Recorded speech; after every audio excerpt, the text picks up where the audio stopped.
Welcome to Second Amendment Sis, our podcast. I'm Stephanie Rivers, and I have my co-host with me, Phyllis Petit. How are you, Phyllis? Doing great, doing great. How about you? All is well, thanks. The week is moving fast as usual, but always try to stay on top of things, keep my head on a swivel, like my mother says. And Mhm. so your work week is going well? It's going right. It's going great. Going great. Well, we don't have a guest today, but we do have a lot to talk about.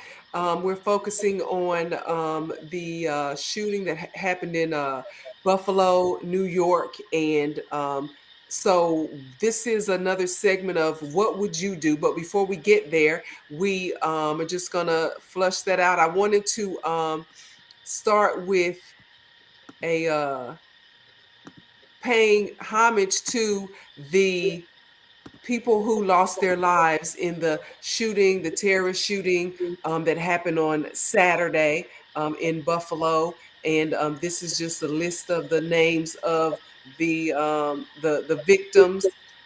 And so just wanted to, if you didn't know already, or if you have relatives in Buffalo or one of these victims happen to be your relative, we do give our condolences to the family members. So just want to look those over. The youngest is 32 years old. The oldest is 86. Wow. So, any thoughts on that while I'm getting the I think next it graphic was. together? I just think that the shooter was a. Of course, he's a coward. He chose all soft targets. He knew exactly what he was doing. He's not crazy. He set himself up for that narrative, though, immediately afterwards, so that he could be taken into custody unscathed and then protected moving forward. And my question for today is, are you a soft target or are you a hard target? I don't think I'm the softest, but I'm definitely not as hard as I want to be. And that means that I have to do more training and preparing. And we all do. Because something as simple as going to the grocery store, you know, and being singled out and be shot dead, and literally hear him apologize to a Caucasian employee and say, "Oh, my bad," and then keep going to shoot more people. He videotaped everything. He armed up in the parking lot. Yeah, they said that he was live streaming Yes, as he was, getting pulling up in the parking lot. And so yeah, had every intention of doing what he did. In fact, so he is 18-year-old Peyton Gendron and self-proclaimed white supremacist. I have a picture of or a short video of the weapon that he used. And it said that he drove more than 200 miles to Buffalo to take part in this to perform this act of terrorism. And in school, they said that in high school, he revealed in a project that he was working on that he wanted to commit murder suicide. And at that time, I guess the teachers or whoever it was turned the information over, and then of course they did. and they said he spent time getting a mental health evaluation, and that time nothing else was done. So as far as I'm concerned, they deemed him to be competent, and now they want to come um with He has this. mental issues. He has, right, he's mentally incompetent, and what could have happened. And so I want to share what someone, because someone asked the question on of a news show, what would you do if if or they asked the pastor, do you think he was mentally competent? And then the pastor had a great response. So let me try to pull up that response for you right fast. Let's see if I can pull it up. So this is Ben Crump's Twitter page, and the response is down. Try to have all this together. Um, uh, he's been talking about it since Saturday, and this is the response that someone gave when they were asked about, do you think he has mental issues surrounding this? Y'all ready for it? Here it come now. What about mental illness? You know, the brains of 18-year-old males, especially, are not fully formed. Is there a possibility that there was some kind of mental illness that triggered this? Well, here's the crazy part. Tomorrow I'm preaching about mental illness and murder with Cain and Abel. But although his brain may not have been fully formed, at 18 his brain was fully formed enough to pick up a weapon and drive to Buffalo. His brain was fully formed enough to put his finger on a trigger. His brain was fully formed enough to point at people, at women, at anybody who was in his path. His brain was fully formed. Yeah, and if it hasn't been fully formed, it should be fully formed, hopefully by the time he gets out of jail. And if he gets out of jail, because at the end of the day, 18 is formed enough to know better. Yeah. This is what they do. Y'all ready So for it? yeah, we're gonna show it one more time. What about mental illness? You know, the brains of 18-year-old males, especially, are not fully formed. Is there a possibility that there was some kind of mental illness that triggered this? Well, here's the crazy part. Tomorrow I'm preaching about mental illness and murder with Cain and Abel. But although his brain may not have been fully formed, at 18 his brain was fully formed enough to pick up a weapon and drive to Buffalo. His brain was fully formed enough to put his finger on a trigger. His brain was fully formed enough to point at people, at women, at anybody who was in his path. His brain was fully formed. Yeah, and if it hasn't been fully formed, it should be fully formed, hopefully by the time he gets out of jail. And if he gets out of jail, because at the end of the day, 18 is formed enough to know better. Yeah. So they already starting that narrative, and and so so again, he drove 200 miles. He and like you already said, there was someone that I didn't know it was a employee at the store, but when he saw the white man, he said, "Oh, sorry." And so your brain fully formed enough to know black from white person from black person. He knew who he wanted to shoot, who he didn't want to shoot. Exactly. Exactly. So Exactly.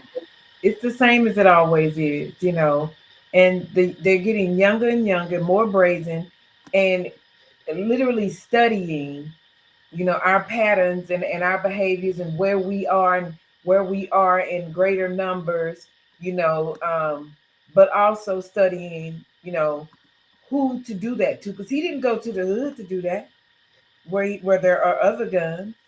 He right, went to a right. neighborhood grocery store, you know, where there are elderly people shopping. There was one victim that was 32, but the rest were all, 50 and above. It's just awful, and I don't think that without protection of the system, which is going to protect him, um, well, they know he wouldn't have made it. He wouldn't have made it in general population. I don't see this one going any different than any of the others as far as um, the trial. He definitely will be, found guilty, but they're gonna throw the mental shit in there. Um, it's sickening, really. I'm over it. I'm tired of seeing it. Tired of hearing about it. I don't want to give the gunman any kind of attention, time, none of that, because that's what they want, you know, and they want to, they want the story to go around the world because they, I can't even say what I want to say, trying to be polite. He is nothing. He ain't nothing, and he wants to be something. So this is what they do, for the recognition. And And you hit on something too, because I remember when another shooting happened. Can't remember exactly which one it was, but again, that's another sign that he is mentally competent, because if he was looking for just a whole bunch of black people, he would have been over in the hood somewhere where all the black people live. But no, he knows who are soft targets and hard targets, like you said. exactly. So we're going to get into that. If you are, if you want to comment, I've put out the link. You can comment live, or you can join us in the chat if you like. This is Second Amendment Sis podcast, and we are broadcasting on multiple platforms. While we're waiting on a few people to comment, let's look at this. This is the weapon that he had, an assault. Is that what it's called? Assault weapon? Because Hmm. it fires multiple rounds, Yes. and he Did had they written say some in things there? on it. He had written on it Here's your reparations. reparation.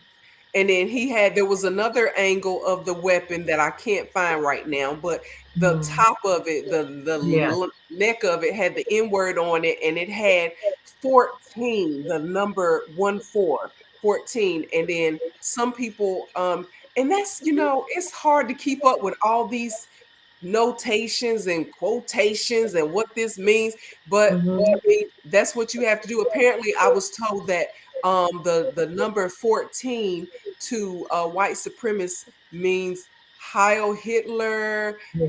and it has some other type of meaning behind it. So 14 is significant because of the seven letters, and so and then It's a that bunch of evil shit. That's all. Some made up evil shit excuses that people use to justify killing black people. Period. Bottom line. He's a sick ass person. And if he gets him getting to breathe and live and breathe another day is an insult to everybody in America, because people like that don't deserve to live in society, period. And meanwhile, then you start hearing about we need gun reform. I'm like, you're not gonna take my gun because this fool when he shot people. We need our guns to protect ourselves from him, from the likes of exactly. him. And then it's always one that was under in the radar of the FBI and the police, and then they let him go. You see what I'm saying? They'll keep one of us sitting in jail behind a fucking jaywalking ticket. But you got this man telling you what he wants to do and he gonna do, and you know he's sick.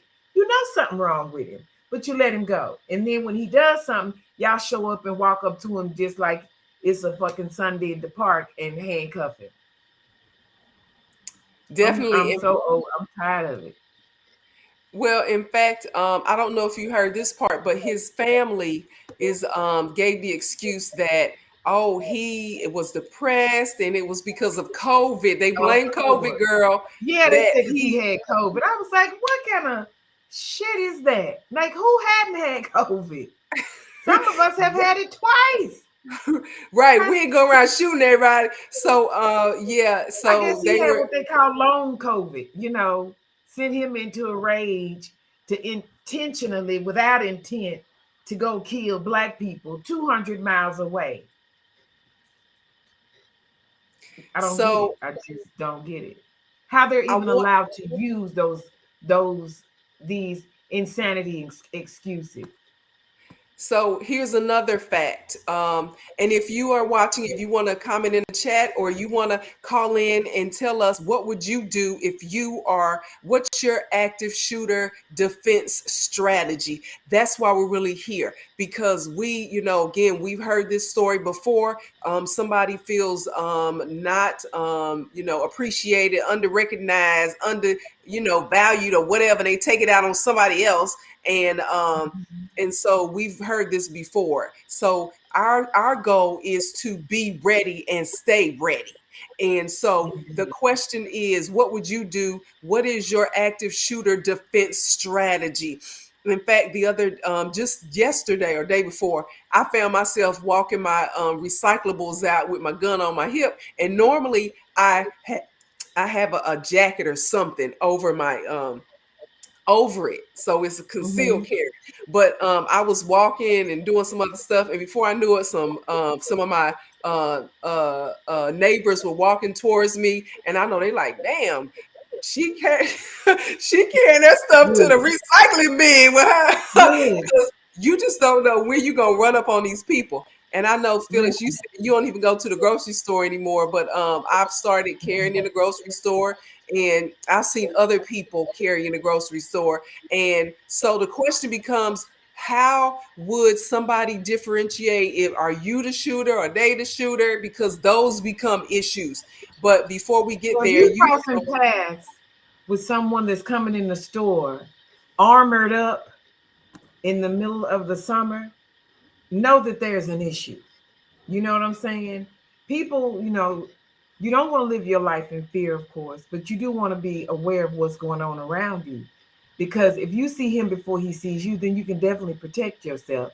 If nothing else, get out of his eyesight, get out of his, view, and, you know, rack up.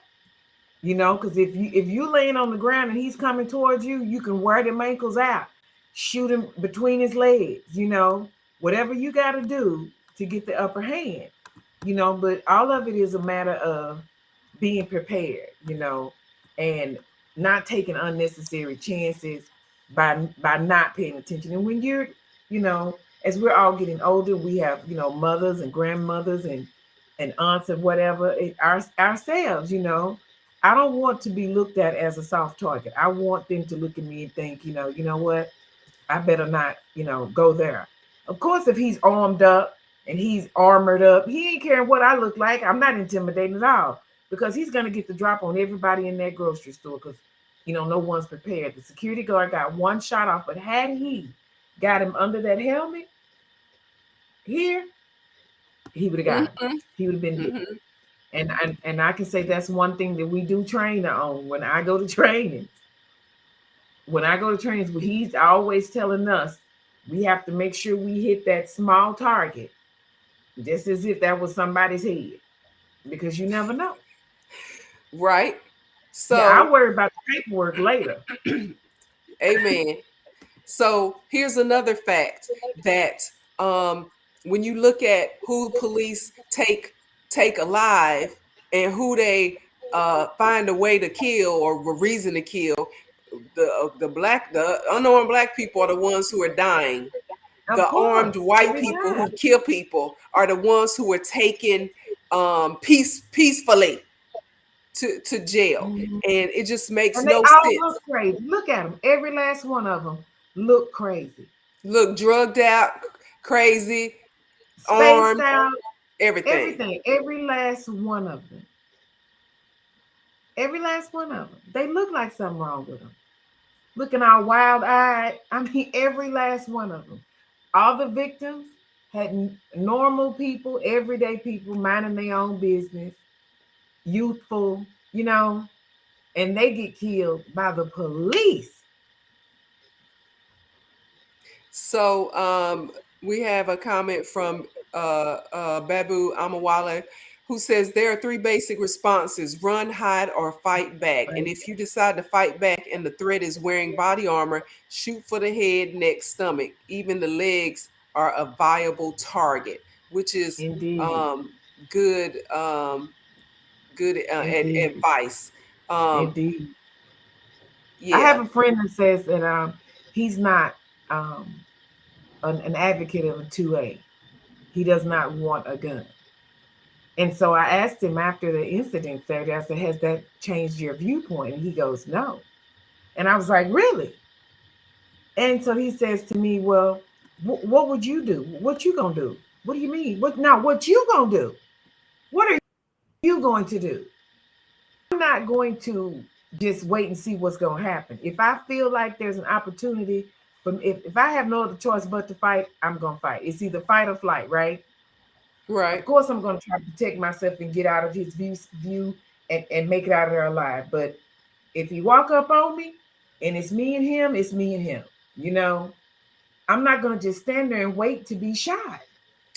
And you know what? I would be interested in knowing what's the protocol these days for places like the mall and a grocery store. Do they try to, if they can, get on the PA and say active shooter? Or, if they do something, what is their fire drill, if you will, Nothing. for an active Nothing shooter? really. I was in the mall back a couple of years back, and they thought that it was a shooting in North Park Mall, but something fell and broke. And it was so loud that people thought it was shooting. So, of course, everybody takes out running. There was no announcement made or anything. Just Mm, people took out running. That's it. And because the mall, is what 90% cement. So if something like that happens, it just echoes throughout the hallway. People start screaming, people start running, and everybody's just following everybody. And all somebody got to do is say they shooting, and it's a wrap. But I have yet to be in a mall or even hear about them having a PA system that would announce that. So the protocol that he's speaking of is to run, hide, or fight back. Those are things that we need to think about.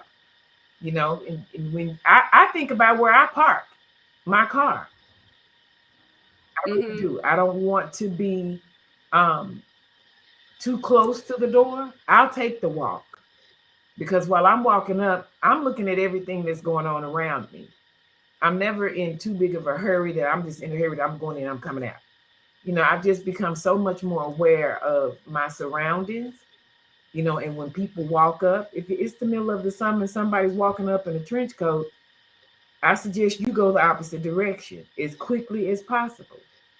And generally, people who are shady, if they come in with ski mask and a coat on, yeah, they up to something. There ain't no looking and laughing at what he finna do. You know what he's about to do. And for this man to be able in broad daylight to get out of his car and get armed up in the parking lot. He put on his armor in the parking lot. No one was paying any attention. Yeah, you would just, and then that goes back to your statement of being a hard target or a soft target.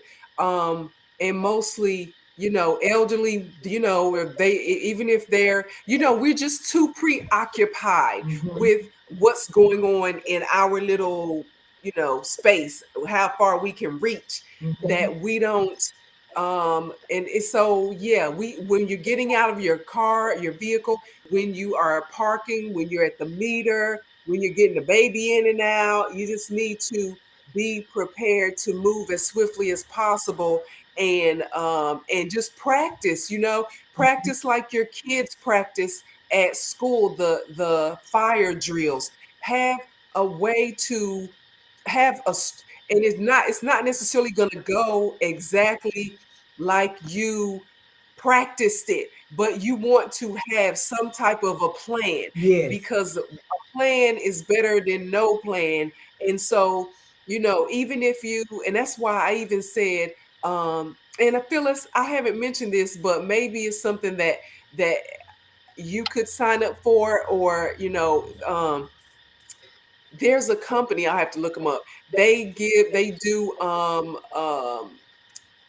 do like a training. So in case someone attacks you, they will teach you some techniques. And so I signed up for that, and then I'll get more information and pass it along in a future show. But Like if physically, even if it's at the physically, like yeah, us having to wrestle. yeah, Oh. because Mhm. you That's the because whole point if of me they're carrying. I don't want to have to wrestle with nobody. correct, but isn't it, you want to make sure that it's a deadly threat before you start shooting. So you might have to, because you don't want to just be shooting people, Well, I'm right? not going. No, I'm not. I'm not that aggressive, by not by far. But my thing Be like, is, oh, he looks if you suspicious, if bam. you're showing me some aggression to the point that you're approaching me with aggression, okay, you're coming at me quickly, and you're gonna have to back it up. because I'm not about to wrestle with you. That's the whole point. I don't want to have to get close enough to anybody for them to stab me. Part of Correct. And carrying is that we're supposed I to have agree. a gun and a knife, right, on our person at all times, right? And that's the one thing that So I have not done yet. And I see the neatest, knives, because they're perfectly legal to carry on your person. But you got to really get close. You got to get up on somebody to cut them or stab them. well, and I agree, and that's where pepper spray or a taser comes in. So if you feel like okay, you want them to know, leave me the hell alone. You can at least pepper spray them in the face, and they'll still live, or you can tase them, and then they'll fall back. But so then you can ascertain, you can determine, okay, if they getting up and they still coming at me, all right, it's on and popping for real. But they better get it. I'm not going to give them a second chance. That's my thing. I'm not giving them. If they come in with me with aggression, it's a chance they took. They should have um, came to me in love, and we wouldn't be in this position. You know, Right. I'm with you. I'm with you. I don't know. Like, how do you give it a second thought? When do you know when to give it a second thought? If someone's Correct. walking up on you with aggression and they're dressed for a fight, because you come up on me Yeah. looking like any of those men, I'm gonna change the trajectory of my where I'm going. If we have to cross paths, and would you know what I Hmm. mean? If I see you coming for me, I'm gonna move slightly this way. I'm not gonna remain directly in front of you. That's another thing. I don't allow people to cross in front of me that closely. I will change my pattern. Right. Right. I was at the park the other day, and this guy, although it looked like he had on a little park ranger suit, but that could have been a setup. So I'm walking, I'm walking around Don't the shoot the dang park park, ranger. and he was behind me. Well, he was off to the side talking to some people, and then I kept walking by, and he was like, "Hi, real too friendly, girl, too friendly." So I was like, "Hey," so I kept walking. Then next thing I know, in my little awareness, look back. He walking behind me. I'm like, So I stopped walking, girl, and And let sat him over pass. on the bench and let him pass. He didn't pass. He went off to the side. I'm like, yeah, you was trying to see how long it was gonna be before I turned around. I didn't give you a chance to get close. He got like within uh uh 50 yards of where Mhm. before I was like, no, let me just pull over to the side and let him pass. And he ended up doing something. And I'm like, yeah, bro, I'm not the one. You ain't gonna walk up on Exactly. me. Like just being that much aware could have, can avoid you being in a situation because they want to catch you off guard, right? And if he can't catch True. you off guard, and if he thinks that you might be a bit of a trouble for him because it ain't like you can just pick me or you up and walk off with us. It's gonna be a scuffle. You see what I'm saying? Correct. You're gonna have to bring your brother with you because there's going to be a scuffle. But everybody's not in that situation, and women go for walks and they take their baby strollers with them, the jogging strollers. You are a Mm-hmm. soft target unless you have a firearm in that stroller. And then they put on the earbuds. I can't walk and run, especially alone with two earbuds in. I can't because I need to hear. you know I need to hear what's coming and going. I'm not comfortable with that, and it's sad that we can't do that anymore. And moving forward is just getting worse. So I would advise any and everybody to continue to get training, continue to do whatever it takes for you to be prepared in the event there is a situation, and it can happen to you very indirectly. Um, I'm sure there were people in that store, in the back of the store, that he never made it back that far, you know, and just knowing how to where exits are, how to get to the back of a store. When I was growing up, they always had the bathroom in the back of the grocery stores. Now they're in the front, and Hmm. but I know there's a door. If you get to that back and get to the back door, there's a door that goes all the way out, and that's where I'm going. If I'm in the back, that's where I'm going all the way out. I'm not going looking for what's going on. I don't care what is going on. I do not care. My issue is this way. Yeah.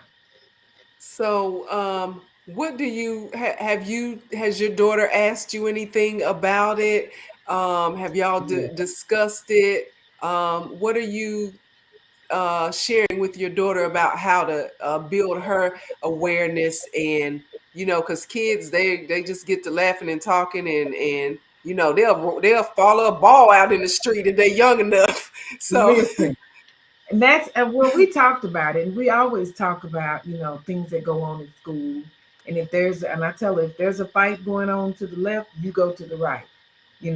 Don't follow anybody else to go see the fight. Let everyone, if they want to go, they go. Don't even try to save nobody. You just tell them, I'm not going. And you go the other direction. And stay out of the way. Stay out of the way.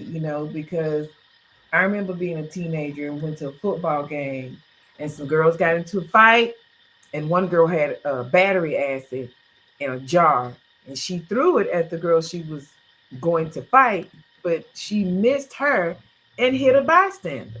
You see what I'm wow. saying? And that's why I've never been one to follow fights. And if you hear a commotion, you know, you may turn around for a moment to make sure that it's, not right there at you or whatever. Clear you a path to get out of there, you know, and because she's not armed and she doesn't have a weapon. And we talk about, things like active shooters in school, and that is absolutely frightening to kids. You know, it's a very difficult conversation to have because what can I tell her other than to, do what your teachers tell you to do, get behind something, hide, you know, it's an awful thought. It is an awful thought. But my daughter and I, we do have the Life 360 apps on our phones. So What's that about?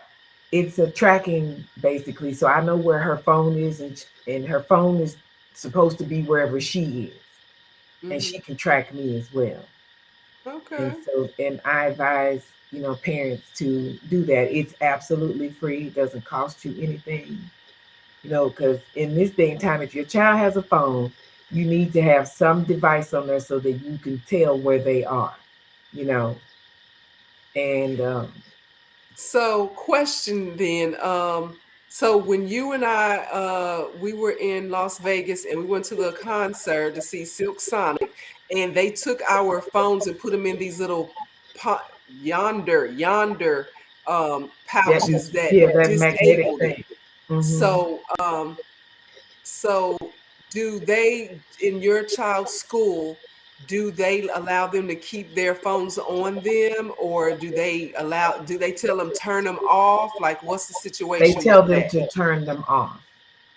They tell them to turn them off, and they just started that recently because a lot of kids were, using their phones during school time, and they shouldn't.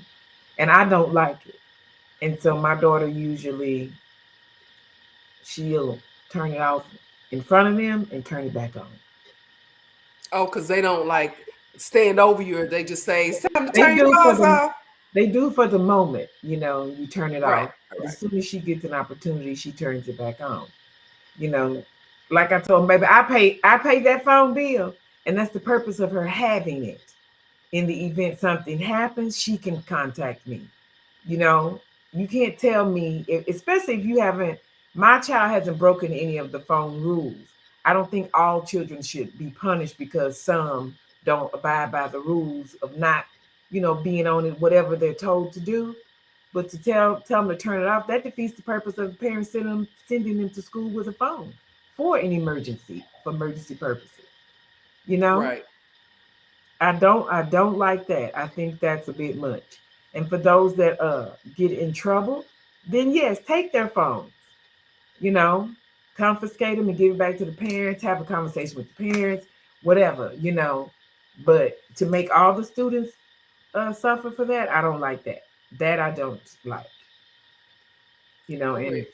from time to time, I will check my phone, check the app because it'll tell me when her phone moves.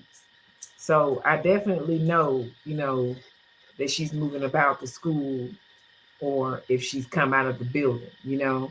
Mm-hmm. Okay. Well, I just wanted to share this. This is just family members who arrived at the Tops grocery store, and to hear that their loved ones were a part of the terrorist shooting, were victims of the terrorist shooting, and on Saturday in Buffalo, New York.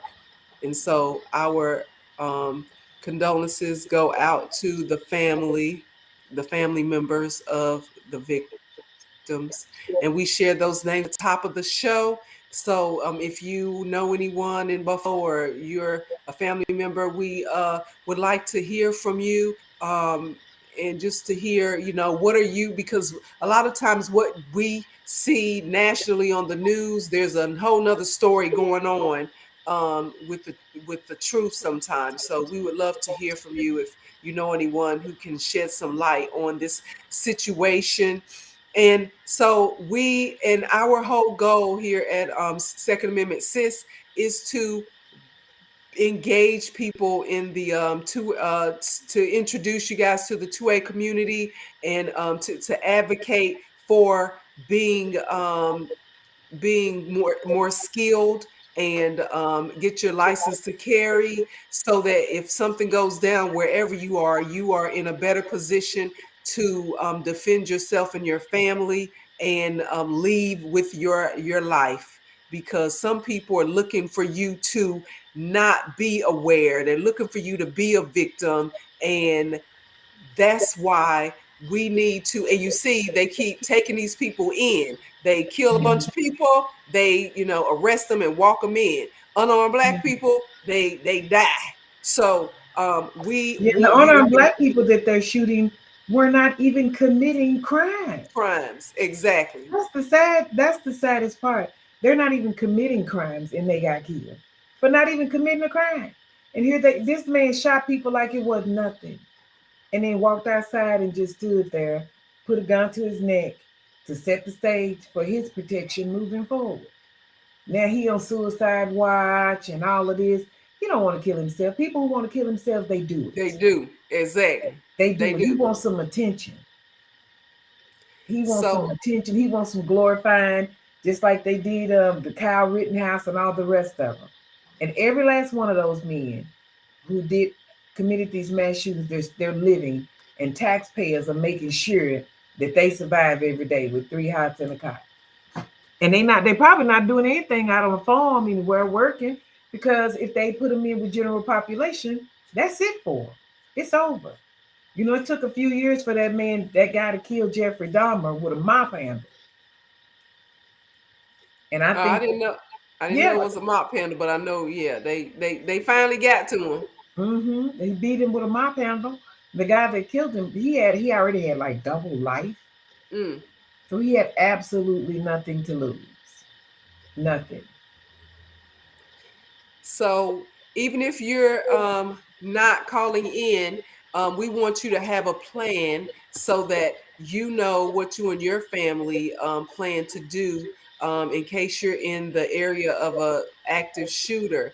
Babu, Amawale is saying again, our people also have to understand that we can't support any politicians who want gun control. Mhm. For the first time in history in 2020, more Black people bought firearms than any other ethnic group. And political leaders must understand we are not giving up our civil liberties.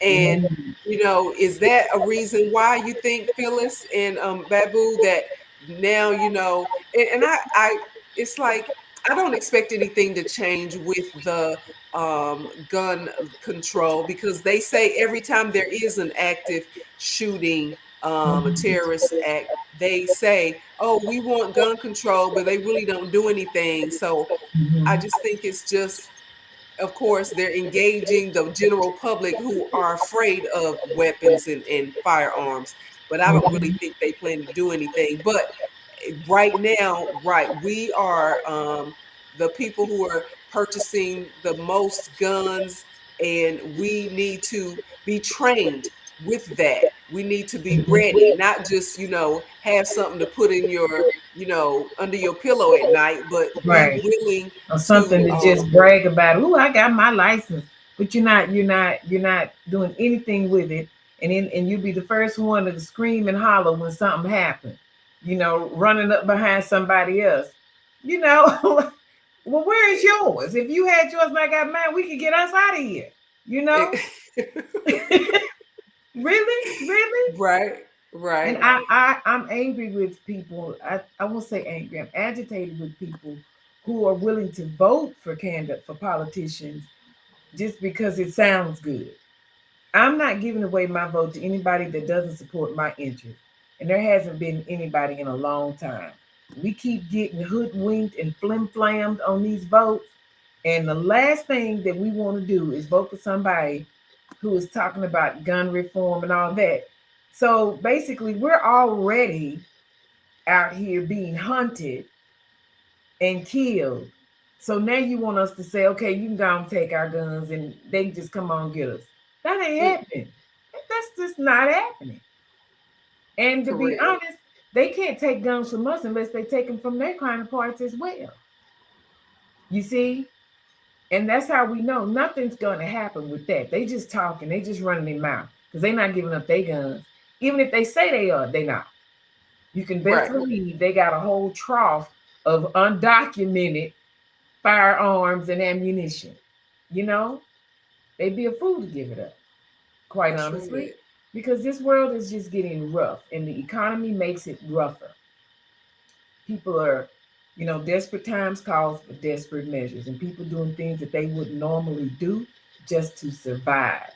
And if that means burglarizing, robbing people on the street, and then people get depressed. And if you're already, not on your medication, these situations and hard times and hard living makes it even worse, you know? So they need to get to the root of it. And the root of it is not guns. It's the people that they're allowing to have these guns, these people who have been in their purview and in their sight, in the office, talking to them and they let them go. Mm-hmm. Mm-hmm.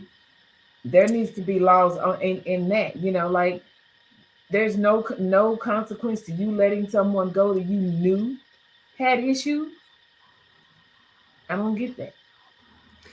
You never So, will. I would just say we want to again leave you with come up with an active shooter defense strategy for you and your family or you by yourself. Build a nest meaning a group of people who are like-minded and are trained with their firearms. So in case anything goes down on a citywide level, national level, you know who is your backup in your area that you can go to.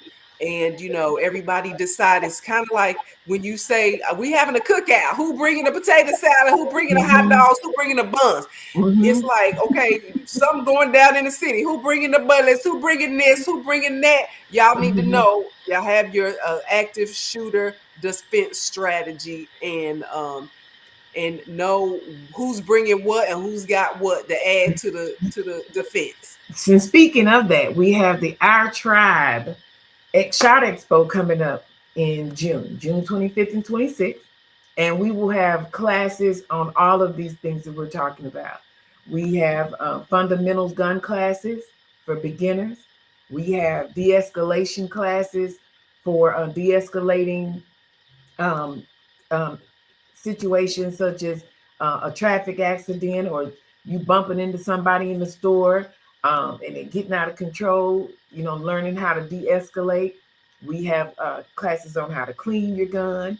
We got classes on man, what else?